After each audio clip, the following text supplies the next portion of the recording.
बहुत पुरानी बात है। लियो नाम का एक आलसी लड़का एक छोटे और शांत गांव में रहता था। उसे असल काम करने के बजाय पेड़ों के नीचे सोना ज्यादा पसंद था।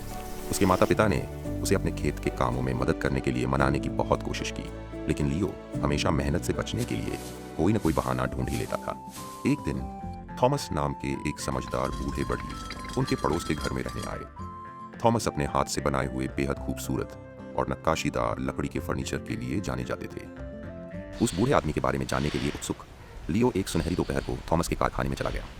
वहां उसने देखा कि वह बूढ़ा आदमी पसीने से तरबतर होकर बलूत की लकड़ी के एक खुरदरे टुकड़े को बड़े ध्यान से तराश रहा था। लियो ने कुछ मिनट तक देखा और फिर आह भरते हुए कहा, आप इतनी कड़ी मेहनत क्यों करते हैं? आप चीजों को जल्दी जल्दी बनाकर ज्यादा आराम भी तो कर सकते हैं। कड़ी मेहनत करना तो समय की पूरी बर्बादी लगता है। थॉमस प्यार से मुस्कुराए और अपना काम रोक दिया। उन्होंने लियो से कोई बहस नहीं की।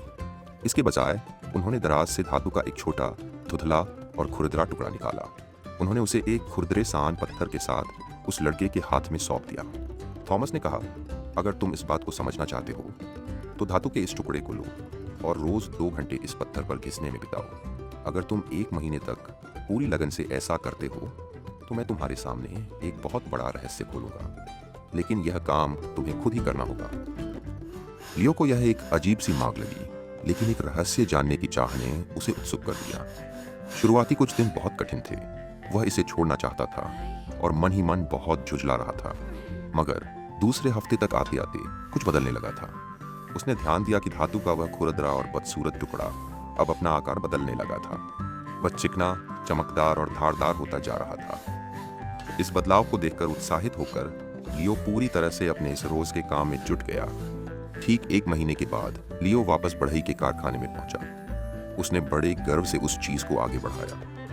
हफ्तों की कड़ी और अनुशासित मेहनत के बाद वह बेजान धातु अब एक शानदार और चमकती हुई छेनी में बदल चुकी थी। थॉमस ने उस तराशे हुए औजार को लिया, उसे लकड़ी के एक खूबसूरत नक्काशीदार हत्थे से जोड़ा और वापस लियो को सौंप दिया। थॉमस ने कहा, यह तुम्हारा औजार है। अब देखो कि तुमने एक बेकार धातु के टुकड़े से क्या कमाल की चीज बना दी है। असली रहस्य इस छेनी के बारे में नहीं है लियो। असली रहस्य तो यह है कि जब तुम इस धातु को बदल रहे थे तब इस कड़ी मेहनत ने तुम्हारे अंदर क्या बदलाव किए। तुम्हारी इस कोशिश ने तुम्हारे स्वभाव को बदल दिया।